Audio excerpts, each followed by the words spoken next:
राहुल सांकृत्यायन जी की पुस्तक वोल्गा से गंगा के छठी कहानी के अगले एपिसोड में जाने से पहले पिछली कहानी के विरोधाभास का एक क्विक रिकैप कर लेते हैं। पिछले एपिसोड में हमने जाना कि ऋषि अंगीरा अपने शिष्यों को एजुकेट करते हुए कहते हैं कि हमें बदलाव के लिए हमेशा तैयार रहना चाहिए। ऐसा नहीं है कि जो पुरानी बातें हैं वो सभी अच्छी हैं और जो नई बातें हैं वो सभी खराब हैं।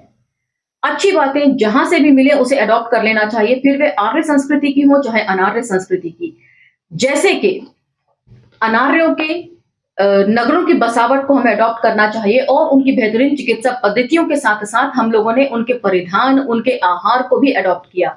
एग्जाम्पल देते हुए कहते हैं कि जो आज उनके शिष्य घोड़ों का अस्तबल देख रहे हैं और उसमें उत्तम क्वालिटी की संकर नस्ल देख रहे हैं, वो उनकी पिछले 35 सालों की रिसर्च का नतीजा है, जिसमें उन्होंने अलग अलग घोड़े घोड़ियों जो उत्तम क्वालिटी के थे उनका आपस में संसर्ग कराकर इजाद की है।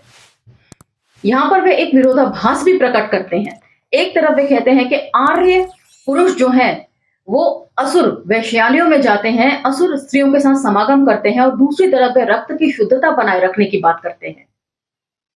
और अंत में सबसे महत्वपूर्ण बात करते हैं कि